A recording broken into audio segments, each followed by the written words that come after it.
So be sure to check that out. I'm always looking for new listeners. I watch lots and lots and lots and lots and lots of ASMR. And I enjoy when people go through old magazines or newspapers or anything like that. So I figured I'd make a video like it, but of course, true crime themed. So, without further ado, let's get into today's video. I will be reading a couple pages out this book. So sit back, relax, grab a snack, and enjoy some crime time. So it says true crime, true stories of the world's infamous murderers, thieves, and con artists. Dun, dun, dun, dun, dun, dun, dun. So let's take a look at what we have. We have a green page. Oops, if I can open it. True crime.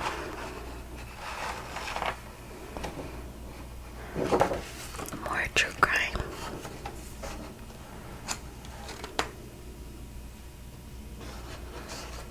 Our contents.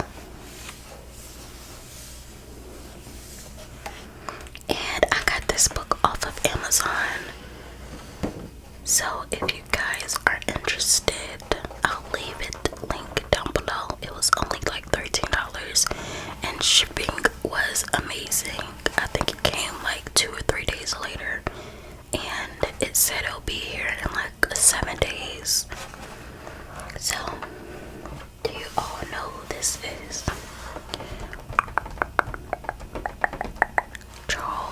Charles Manson. It says police camera captures one of the most disturbing images of Charles Manson. It was taken by the LAPD in December 1969. 1969.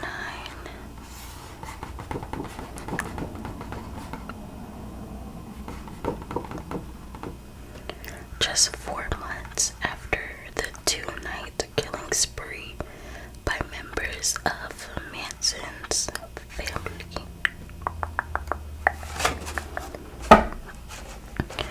So we're gonna read the introduction. The vast majority of criminals pass quickly through the justice system, receive their punishments, and disappear into obscurity. A few become famous.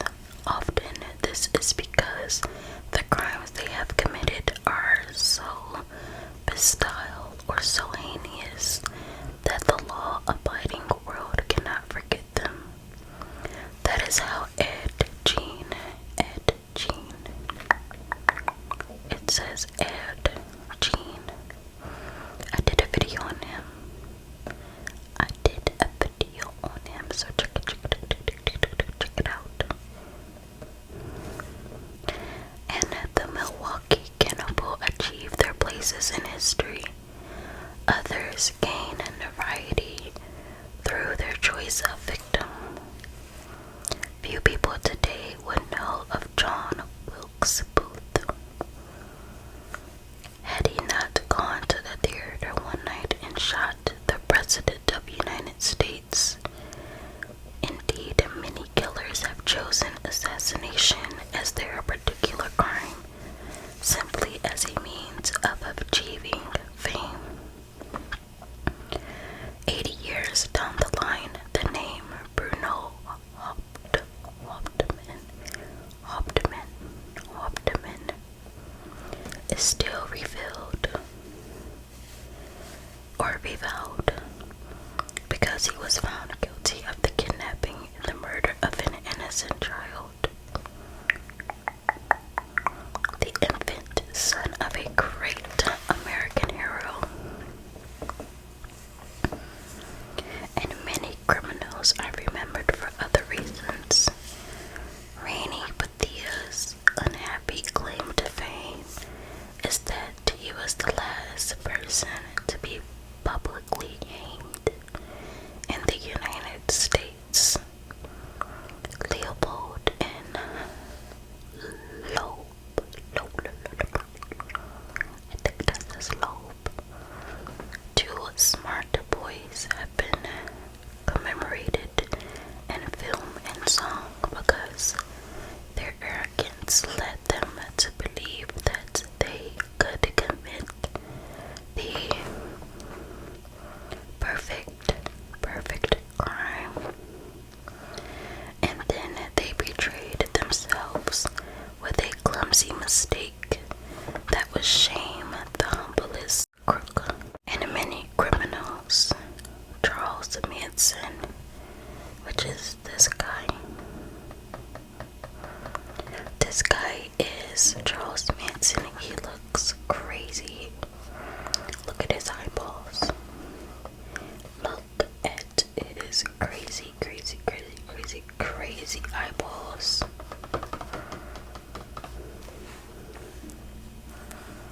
Jack the Ripper, Al Capone have gone down in history because for a couple of weeks, a few months, or a lifetime, their evil deeds held the world spellbound in fear and horror.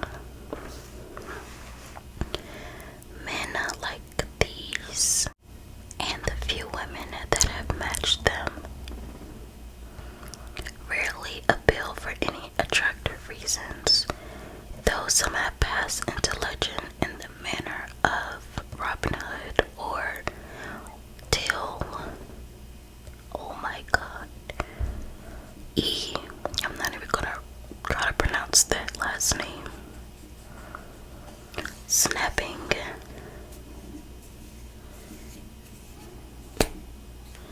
their fingers at society, living a devil-may-care existence, and luring the public into being momentarily on their side.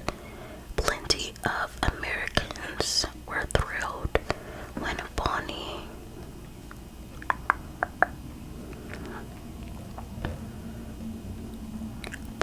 and Clyde, Bonnie and Clyde. How many of you guys know the story of Bonnie and Clyde? Bonnie and Clyde. Or John Dillinger, eluded lawmen. And some were even saddened when these desperados were gunned down in a hail of bullets. To the public, it was as though a great adventure story had come to a sudden end. In general, however, the names of the killers and robbers, kidnappers, and gangsters that have left a trail of corpses on the high road of history live on only in infamy. Here is a photographic record of what these people did, a rogues gallery of the culprits, and some brief attempts to suggest what prompted them to break the best known of the 10 Commandments. 10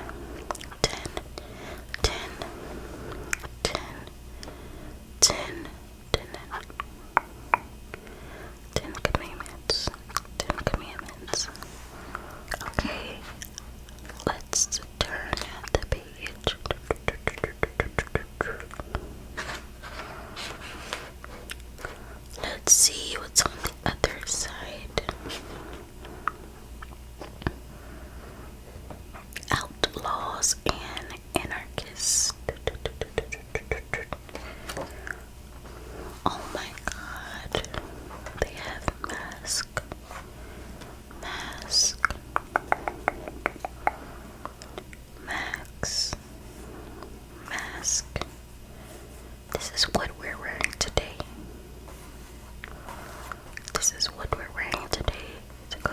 grocery store.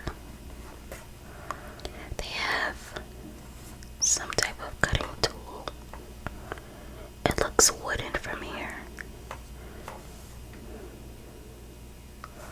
This was back in 1885. 1885. Armed cattle rustlers cut wire fences on the Brighton Ranch in Custer County, Nebraska in 1885. 1885. Let's turn the page. Let's see what's on the other side.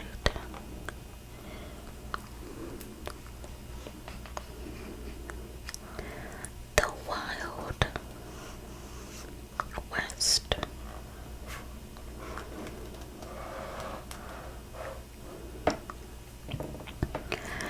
The myths and legends of the Wild West have been well served and well blundered by films, books, and songs. The same cannot be said for the truth in a world where the rule of law had at best a precarious hold on society. The line between lawman and desperado was blurred. Men like Wyatt Earp, Wild Bill Hickok, and even Bat Masterson had days when they were gunslingers, and law enforcers at one and the same time. Out of this confusion, it was popular opinion of the time that decided whether a robber, an outlaw, or a gunslinger was hero or villain. And back in the 1870s, 1880s, and 1890s, popular opinion decided that Jesse James was most definitely a hero.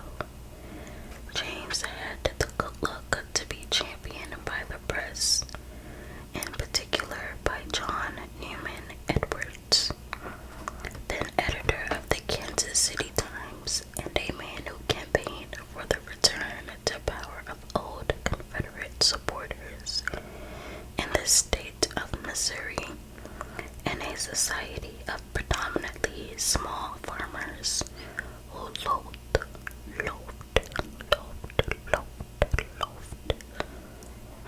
the banks that the James Younger gang stole from.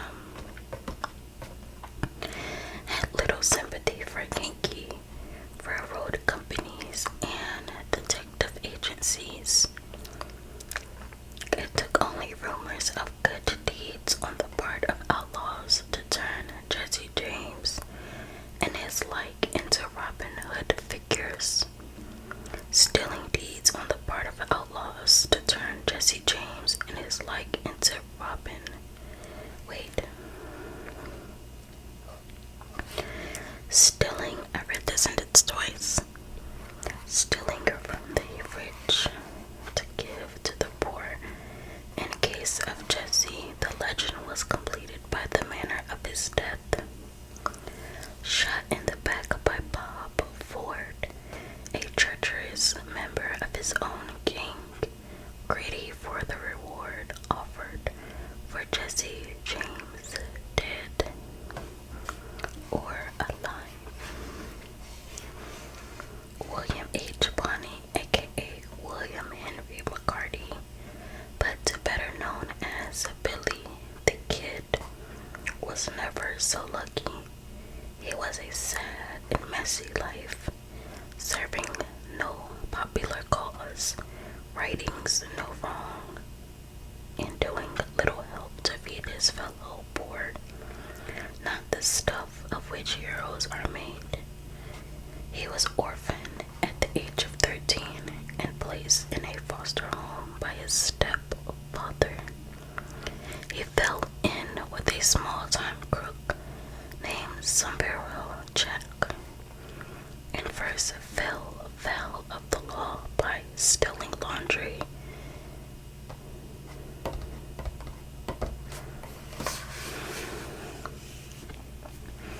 So this coward who shot Mr. Howard, Bob Ford displays the gun with which he shot Jesse James. So this is it.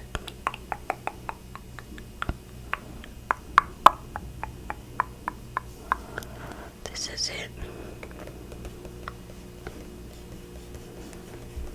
This is Bob Ford. Let's turn the page.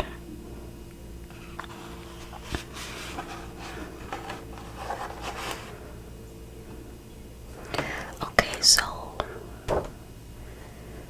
this continues on to the next page. He spent the next 2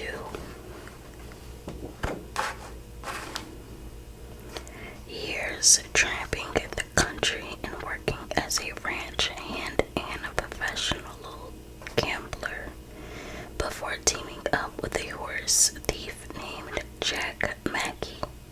Most of Billy's companions were themselves pathetic creatures and unsuccessful criminals. Serious trouble came when he was 16. Billy shot and killed Frank Wendy Kyle, a bully who picked on him once too often. Billy fled to New Mexico, where he teamed up with Jesse Evans and his gang of rustlers known as the Boys. Unlike Jesse James, who exploits were praised by the press, the teenage Billy the Kid and the Boys were denounced by Colonel Albert Fountain, editor of his local. So I guess this continues on the next page. So the reward was $5,000. I know that was a lot of money back then. Reward for the capture, dead or alive, of one Wright, better known as Billy the Kid. Age 18, height 5 feet 3, weight 125 pounds. He was a little kid. Light hair, blue eyes, and even features. He is the leader of the worst band of desperados the territory has ever had to deal with. The above reward will be paid for his capture of or positive proof of his death. So they wanted him dead or alive.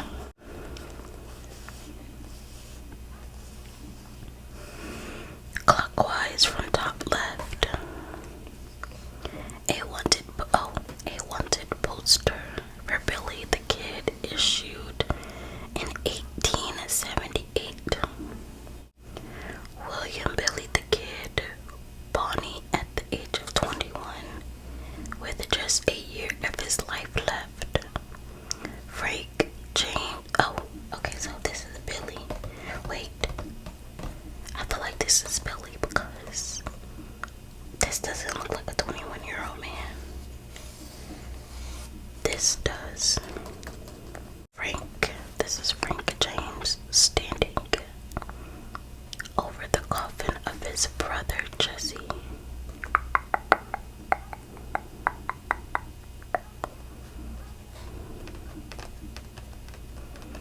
Okay, so let's turn the page.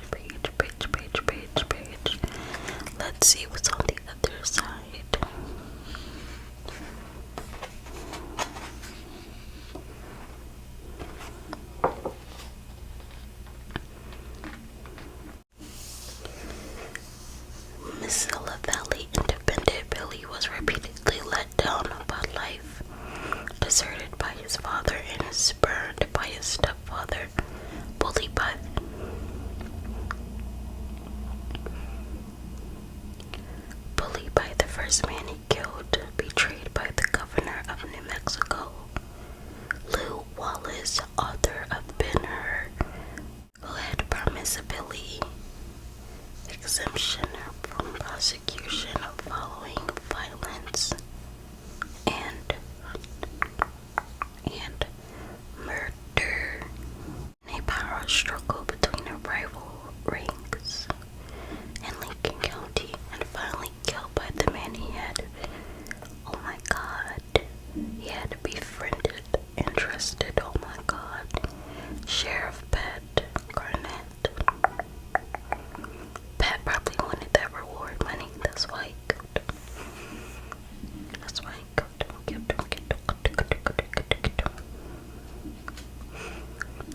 Okay.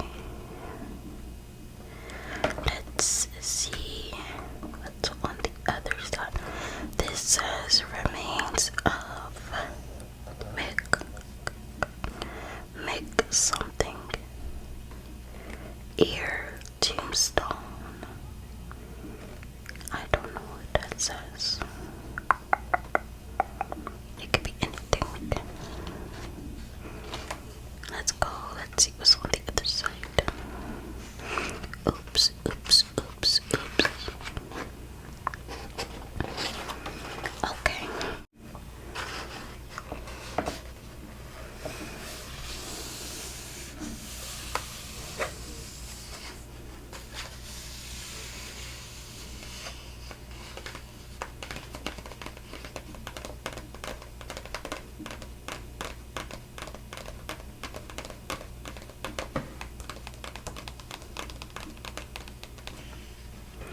Okay, we're gonna stop right here.